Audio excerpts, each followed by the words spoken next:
bonsoir à tous, mesdames et messieurs. Merci de suivre cet entretien sur RTI 1. En Côte d'Ivoire, des personnes meurent chaque année à cause du paludisme, de la fièvre typhoïde et de bien d'autres maladies.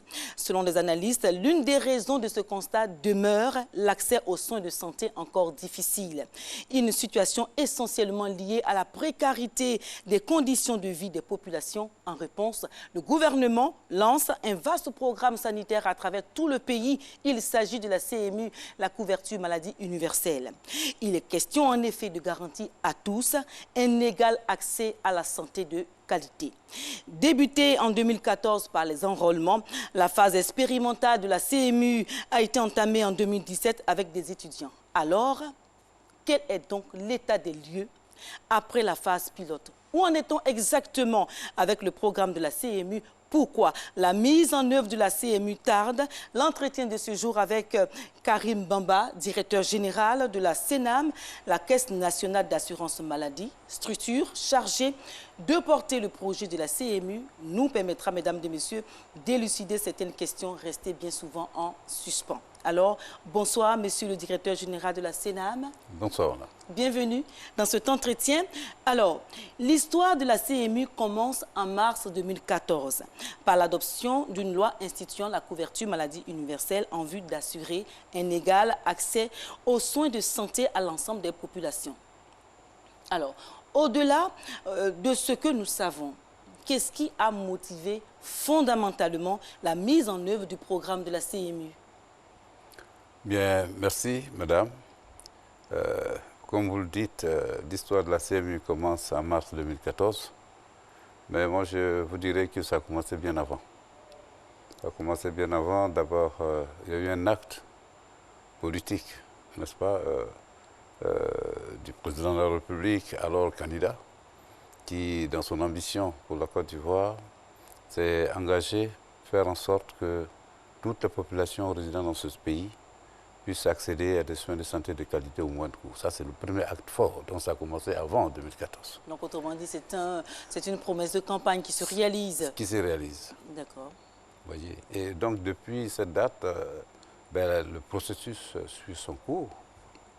Et ça s'est concrétisé dans un premier temps par la prise de la loi en 2014. Et après la prise de la loi en 2014, nous avons commencé à mettre en place le dispositif. Et nous avons commencé par l'enrôlement des populations. Et donc, à partir de l'enrôlement des populations, il a fallu déployer tout un système d'information et de gestion. Ça a pris un peu de temps. Et aujourd'hui, après la phase expérimentale, nous sommes en train d'envisager la généralisation à l'ensemble de la population. Et les termes que nous utilisions, ce serait bien sûr une généralisation progressive. D'accord. Voilà. Alors, donc, avant de développer tout ça, vraiment et d'évoluer dans la suite de cet entretien, vous allez, monsieur le directeur général, nous permettre de démêler le vrai du faux en ce qui concerne la CMU et la CNAM. Ma foi, croyez-moi, parce qu'il faut le dire, hein, ce n'est pas toujours clair dans l'esprit de tout le monde. Alors, qui fait quoi exactement? La CNAM, la CMU, c'est quoi? Bon, c'est une question souvent que les gens posent, mais je pense qu'ils ne devraient pas poser la question parce que l'explication est très simple. La CMU, c'est le système qui est mis en place, le système de couverture maladie universelle, qui a un objectif, qui a été institué par la loi, et qui a un objectif qui est de faire en sorte que tous ceux qui résident dans ce pays puissent accéder à des soins de santé de qualité au moins de coût. Et la CNAM, ou la Caisse nationale d'assurance maladie, est la structure qui a été créée par l'État du Côte d'Ivoire pour pouvoir gérer, n'est-ce pas, le système de la CMU. D'accord. Tout à l'heure, dans l'une de vos réponses, vous avez dit que vous avez expérimenté la CMU avec une population d'environ 150 000 personnes, donc des étudiants majoritairement. Alors, quels sont les résultats obtenus? D'abord, il est important de s'appesantir un peu sur les objectifs de l'expérimentation. Qu'est-ce que nous cherchons? Qu'est-ce que nous cherchons pendant cette phase d'expérimentation? Nous cherchons à expérimenter les outils de gestion que nous avons conçus et mis en place. Et donc, on a choisi le public cible des étudiants. Bon, j'ouvre en même temps une parenthèse, parce qu'il y en a qui ont pensé que les étudiants n'étaient pas suffisamment représentatifs. Mais je dis tout dépend de notre objectif. L'objectif, c'était de tester nos outils et qu'on soit étudiant, qu'on soit une personne âgée, qu'on soit, je ne sais pas, nous allons utiliser le même outil. Et de ce point de vue, je dis nos outils se sont bien comportés. Alors, nos outils, oui. Vos outils se sont bien comportés. Expliquez-nous dans les détails comment. Un des premiers outils, c'est d'abord le contrôle des droits. Parce que la CMU, l'accès aux soins de santé à travers la CMU se passe par une carte d'assuré qui est l'expression de votre identification, qui est l'expression de votre immatriculation. Donc vous avez une carte d'assuré sur laquelle vous avez un numéro unique de sécurité sociale et dans laquelle on peut lire vos droits, s'ils sont actifs ou non. Donc on a un instrument de contrôle dans les centres de santé que la phase expérimentale nous a permis de tester. Une fois que vous arrivez dans le centre de santé, vos droits sont vérifiés à travers cet instrument et quand vos droits sont en cours de validité, alors il y a un voyant et à partir de ce voyant, votre bon de santé il est édité. Si vos droits ne sont pas en cours de validité, eh bien le voyant ne s'allume pas et votre carte de santé n'est pas éditée, en ce moment-là, on vous prend toujours en charge, mais vous allez vous prendre vous-même en charge à plein pot, à 100%, sans l'intervention de la Caisse nationale maladie. Bien. Donc il y a eu ça. Il y a eu également des référentiels que nous avons conçus et mis en place avec le ministère de la Santé, notamment la nomenclature générale des actes de médecine et de biologie du Côte d'Ivoire. C'est quelque chose qui n'existait pas depuis 1958, mais avec le ministère de la Santé, cela a été fait. Donc il y a un ensemble d'instruments ou de référentiels que nous avons appelés des outils de gestion que la phase expérimentale nous a permis de tester. Et de ce point de vue-là, je peux dire que les outils de la CMU se sont bien comportés. On a aussi des résultats, si vous voulez qu'on vous donne quelques résultats. On va y arriver, mais on va aller progressivement pour que tout le monde comprenne bien ce que vous êtes en train de dire aujourd'hui. Alors, la phase expérimentale a permis de tester certains outils. Alors, maintenant, la question que je vais vous poser, comment les étudiants ont-ils accueilli le projet sur le terrain? Ça, c'est important, d'avoir l'avis des uns et des autres. Comment ils ont accueilli le projet? De mon point de vue et des relations que j'ai eues avec les étudiants sur le terrain, je pense que les étudiants ils ont bien accueilli le projet. C'est vrai qu'on avait un objectif de 150 000 personnes au départ et que bon, jusqu'en décembre, nous avons pu enrôler à peu près 112 000 étudiants. Mais aujourd'hui, ce chiffre-là est passé, nous sommes à près de 120 000 étudiants enrôlés. Sur 150 000, moi je pense que c'est bon. Surtout que dans notre pays, vous savez, les gens sont réticents quand ils ne connaissent pas quelque chose. Oui, justement, c'est cette question-là. question-là. Oui. Mais les étudiants, je pense qu'ils ont bien accueilli. Oui. Ils ont bien accueilli. Au début, ils étaient hésitants, pas réticents, parce qu'ils ont posé le problème des centres de santé. Mais c'est un package. Je pense que le gouvernement nous a compris. Et le gouvernement a doté tous les centres, a doté les universités de centres de santé dignes de ce nom. Justement, j'allais parler de ça. Alors, en ce qui concerne le bilan, encore les résultats obtenus après la phase expérimentale, qu'en est-il du réseau de soins qui prend en compte, bien évidemment, les établissements sanitaires et les pharmacies? Comment cette période-là, enfin, comment ces étapes-là ont été, je veux dire, menées? Vous savez, la question de l'offre de soins est une vraie problématique qui préoccupe, n'est-ce pas, les Ivoiriens depuis la conception même du projet de la couverture maladie universelle. Et depuis 2016, je pense que le gouvernement a pris le bon niveau de cette question et qui a adressé depuis 2017. Et donc depuis 2017, le gouvernement a lancé un vaste programme de mise à niveau de nos centres de santé. Ça a commencé d'abord avec les étudiants. Bon, je peux donner quelques chiffres.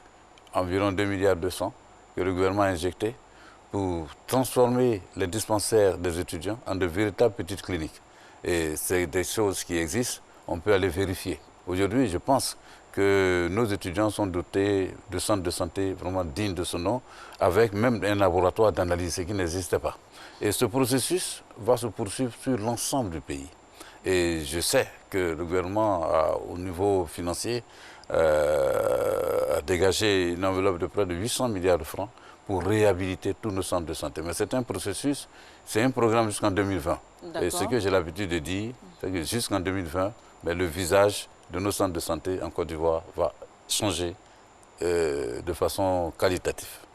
Voilà. Alors, un autre point, en novembre 2018, c'est-à-dire entre deux temps, hein, après avec la phase pilote des étudiants et tout cela, de l'essai, alors en novembre 2018, il y a eu le lancement du régime d'assistance médicale de la CMU au profit des personnes démunies dans les communes de Dabakala, d'Issia et de Yamoussoukro. Alors, est-ce que vous pouvez nous en dire plus? Oui, bon, je saisis cette perche pour apporter encore plus de précision. Vous savez, la couverture maladie universelle est articulée autour de deux régimes. Un régime dit régime général de base, qui lui est contributif à raison de 1000 francs par personne et par mois. Et un régime qui est dit régime d'assistance médicale, qui lui n'est pas contributif et qui s'adresse à une catégorie particulière de la population. Bon, enfin, nous, on parle d'économie économiquement faible. Il y en a qui parlent d'indigents. En tout cas, ceux qui ne peuvent pas payer de par eux-mêmes la cotisation de 1000 francs. La CMU, quelque part, ce n'est pas gratuit. La CMU, c'est 1000 francs par mois et par personne par mois. Ceux qui peuvent le payer, qui justifient d'un revenu dans ce pays, mais seront assurés à payer 5000 francs.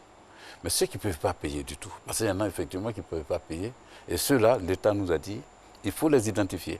Et nous, chaque année, sur le budget de l'État, nous allons les prendre en charge. Leur prise en charge, c'est aussi bien leur cotisation à 1000 francs et le ticket modérateur. Parce que les prestations de la CMU sont soumises au paiement d'un ticket modérateur de 30%. Donc c'est cette phase-là, c'est cette étape-là qui a été expérimentée à Issia, qui a été expérimentée à Yamoussoukro et puis à Dabakala. Voilà. Alors, ces personnes démunies-là, j'ai envie de vous demander comment vous pouvez savoir que cette personne est démunie, qui n'arrive pas à payer les 1000 francs. Comment vous faites cette enquête-là? Non, c'est une préoccupation qui est connue dans tous nos pays. Hein. Mais en Côte d'Ivoire ici, d'abord, on a franchi un pas important. Il y a un décret qui a été pris par le gouvernement et qui définit le statut de l'indigence en Côte d'Ivoire dans le cadre de la couverture maladie universelle. Comment nous y sommes arrivés? Et on a eu d'abord l'appui de la Banque mondiale pour pouvoir définir une méthode même d'identification de l'indigent. Et cette méthode, il y a d'abord une méthode, souvent je parle de méthode mathématique, mais en fait c'est une méthode socio-économique. Oui, mais vous pouvez expliquer cela simplement pour les téléspectateurs pour qu'ils puissent comprendre de quoi il s'agit. Il y a un ensemble d'items qui concernent notre niveau de vie et il y a des notes qui sont données. Par exemple, on peut vous demander si vous avez la télévision à la maison. Est-ce que vous avez un frigo à la maison? Bien, donc il y a des petites questions qui permettent déjà de cerner la situation. On vous donne, n'est-ce pas, un certain nombre de points. Et en dessous de ce point, vous êtes considéré comme potentiellement économiquement faible. Potentiellement indigent. Mais ce n'est pas suffisant. Ça, c'est un premier filtre. Ensuite, vous allez passer à un second filtre que nous appelons la validation communautaire. Parce qu'une personne dite indigente, elle vit dans une communauté, donc on la connaît.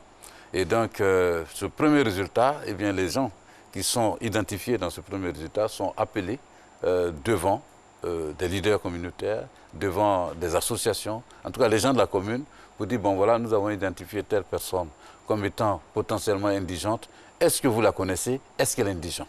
Et là, je vous dis, on tombe souvent devant le coup de certains résultats édifiants.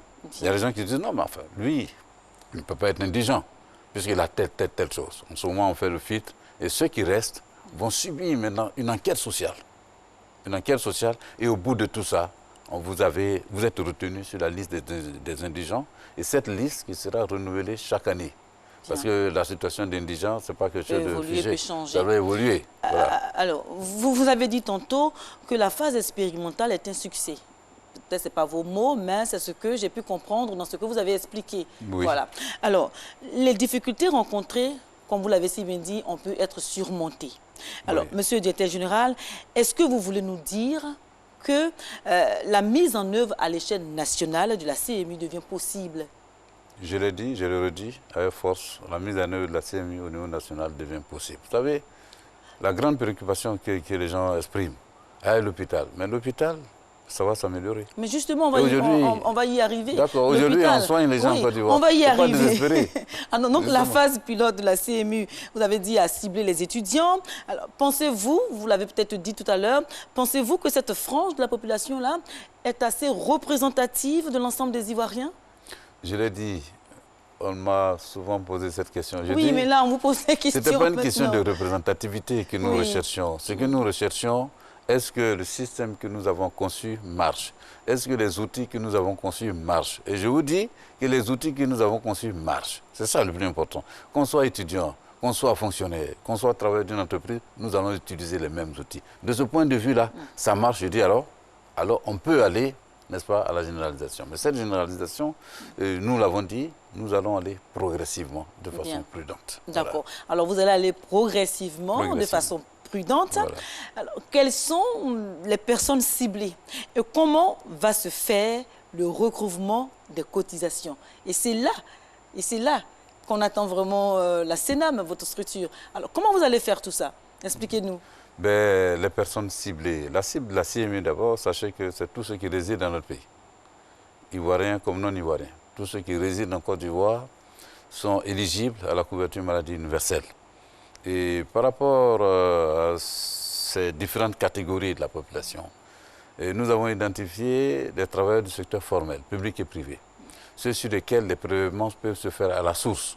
Donc le premier mode de financement de la CMU, le premier mode de prélèvement des cotisations, c'est par rapport au secteur formel, ça se fera à la source. À côté de cela, il y a d'autres catégories de la population pour lesquelles le revenu n'est pas maîtrisable en tant que tel, n'est pas identifiable. Et ceux-là, le prélèvement des cotisations qui est obligatoire de par la loi, mais le caractère obligatoire va se mettre en place progressivement. Bien. Et dans un premier temps, ce que nous avons mis à la disposition de cette catégorie de la population, c'est les possibilités, une plateforme de paiement par la voie, n'est-ce pas, de la téléphonie mobile. Ils peuvent payer leurs cotisations à travers cette voie, mais petit à petit. Il y a des études qui sont en train d'être menées pour nous permettre, pour ces différents secteurs, d'identifier des modes de prélèvement de cotisations pérennes. Et c'est possible. Alors, c'est possible. Alors, donc, cette réponse-là nous permet d'aborder un aspect assez important. Il s'agit de l'intérêt de la CMU. Tout à l'heure, vous avez dit, vous avez parlé de l'opérationnalisation, donc la généralisation de la CMU qui va se faire de façon progressive. Alors, qu'en est-il des questions liées à la qualité des soins? À la qualité des soins et la disponibilité des médicaments dans les pharmacies. Parce que là, les Ivoiriens se posent ces questions-là. Comment vous allez vous y prendre? Moi, je vais rassurer nos compatriotes. Depuis la conception du projet, cette préoccupation nous est posée, les soins. Oui, mais le gouvernement a pris la pleine mesure de cette question. Et vous pouvez le constater aujourd'hui, la plupart de nos centres de santé sont en chantier. Le travail est en cours. C'est un programme jusqu'en 2020, et vous dites jusqu'en 2020, ben, le visage de nos centres de santé en Côte d'Ivoire va totalement changer. Et ça, c'est par rapport à la qualité des soins. Et la deuxième préoccupation, c'était... La deuxième préoccupation concerne la disponibilité des médicaments dans les pharmacies. La disponibilité des médicaments. Ça fait partie aussi de l'offre de soins. Oui, justement. Et je pense que le gouvernement nous a compris. Et la première partie prenante par rapport aux médicaments, c'est la nouvelle pharmacie de la santé publique. Et donc, il a pu faire une évaluation des besoins réels. Et le gouvernement a permis près de 9 mois de commandes de médicaments pour ne pas que les médicaments manquent dans les centres de santé. Et les ressources demandées sont mises à disposition et la nouvelle PSP mettra à la disposition de nos pharmacies internes des hôpitaux publics, mais aussi à la disposition des officines privées, les médicaments de la CMU, qui sont des médicaments avec un statut spécial, défiscalisés, avec une identification sécurisée. Et donc ces médicaments seront vendus au même prix, aussi bien dans les officines privées que dans nos pharmacies d'hôpitaux. Donc vous voyez, il y a un effort qui est fait.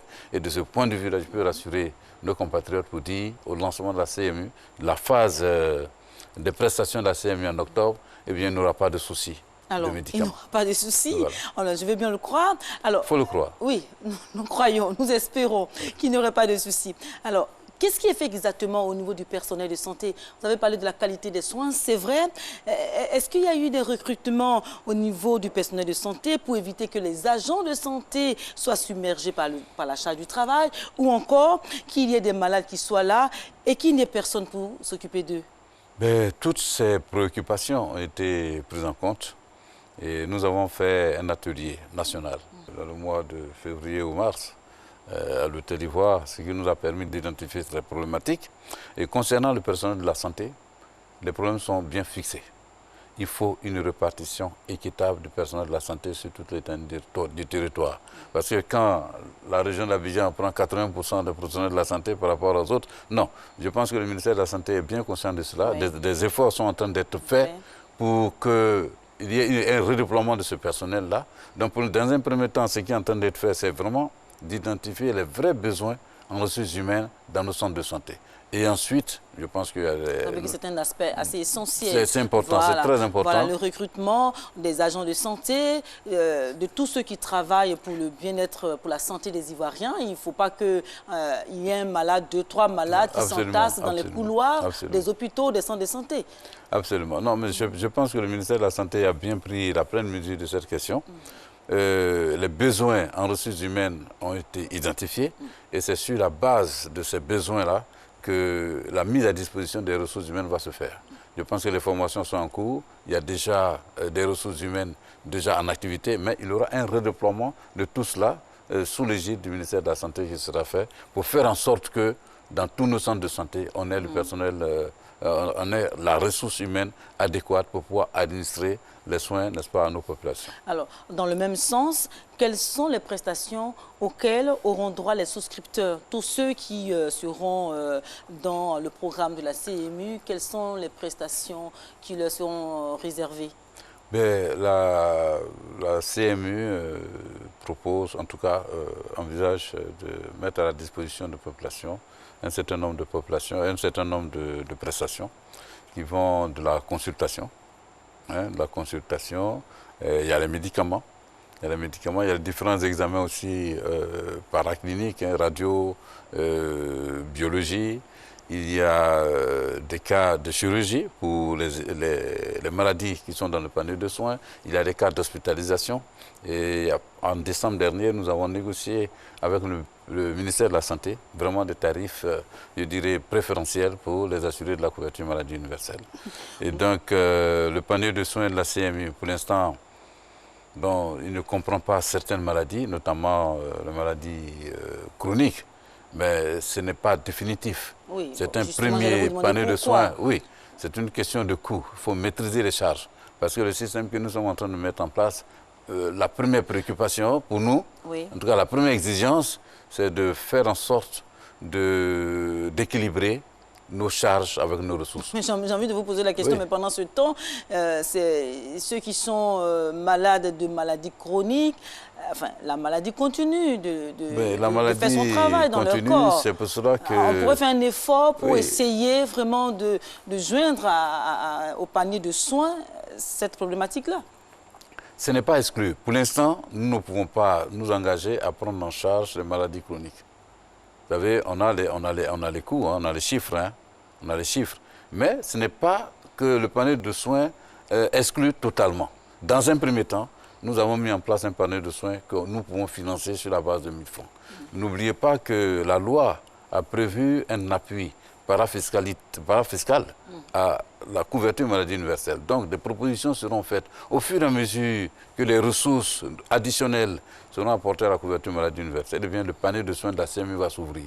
Maintenant, certaines maladies chroniques, la tension, le diabète, des réflexions sont en cours. Il y a des possibilités de pouvoir intégrer ces maladies-là dans le panier de soins de la CMU. Donc, les études sont en cours. Et une fois qu'on aura les résultats, si on peut le financer, ça sera fait. Ce n'est pas volontairement que nous les avons exclus. Alors, nous sommes prudents. Merci, monsieur le directeur général. Alors, vous savez, des entreprises privées ou publiques disposent déjà de certaines assurances pour leurs employés.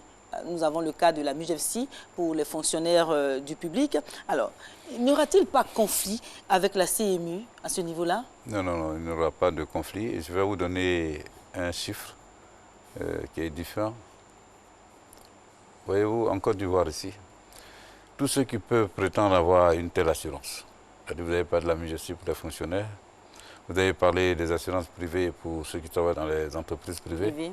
Ben, ceux-là ne dépassent pas 5% de la population. Parce que dans votre introduction, vous avez dit qu'il y a un véritable problème de santé publique. C'est ça qu'il faut résoudre. Il y a 95% de la population, ben, quand ils sont malades, ils ne savent pas où aller. Ils sont obligés de mettre leur main dans la poche et ça les rend pauvres souvent. Et c'est ça qu'il faut résoudre. Et on ne peut les résoudre que dans la solidarité. Ceux qui ont une assurance complémentaire aujourd'hui, je dis, c'est une grande chance qu'ils ont cette assurance complémentaire. Ils vont continuer de garder les avantages que leur donne leur assurance complémentaire. Mais au nom de la solidarité nationale, nous devons participer à créer ce que j'appelle le socle de financement solidaire de la santé pour tous. Et je pense que de ce point de vue-là, après tous les tours que nous avons faits, je pense que les Ivoiriens sont prêts à participer à cet effort. Donc, pour la solidarité nationale. Oui, bien sûr, bien sûr. Alors, bien sûr. Ils vont garder leurs assurances privées, mais nous allons tous contribuer à la couverture maladie universelle pour permettre à ces 95% de la population d'accéder à des soins de santé de qualité au moins. Alors, pour terminer, les Ivoiriens me demandent de vous poser une question très simple. La CMU est-elle finalement obligatoire? Mais la CMU est obligatoire depuis sa conception. Celui qui ne veut pas de la CMU peut dire non, je ne veux pas, je ne me fais pas enrôler, et puis voilà. Oui, vous savez, la tentative de mettre en place un système de protection contre le risque maladie relève dans notre pays depuis les années 80 et plusieurs approches. Ce que nous avons noté, c'est que l'approche volontariste, généralement orientée autour des mutuelles de santé, ben, sans le caractère obligatoire, n'a jamais marché. À la limite, dans ce domaine-là, nous forçons un peu la solidarité sociale.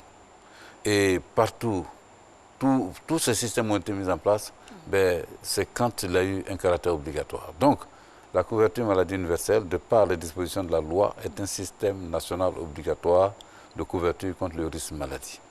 Et ce caractère obligatoire, il est systématique, déjà par rapport à tout le travail du secteur formel. Et je le dis, il va se mettre en place progressivement par rapport aux acteurs des autres secteurs. Bien. Donc la CMU est obligatoire. Alors, si donc vous avez un appel à lancer, un appel de fin, que diriez-vous rapidement en 2 mots? Ben, en 2 mots, je voudrais rassurer la population. Nous sommes en train de travailler d'arrache-pied. La CMU, qui est tant attendue, va démarrer effectivement donc, en juillet par rapport au prélèvement des cotisations. Et pour respecter le délai de carence de 3 mois, eh bien, les prestations vont démarrer en octobre. Mais pour pouvoir bénéficier de la CMU, il faut se faire enrôler. Bien. Monsieur Karim Bamba, merci pour vos précisions sur la CMU au nom de la solidarité sociale et même nationale.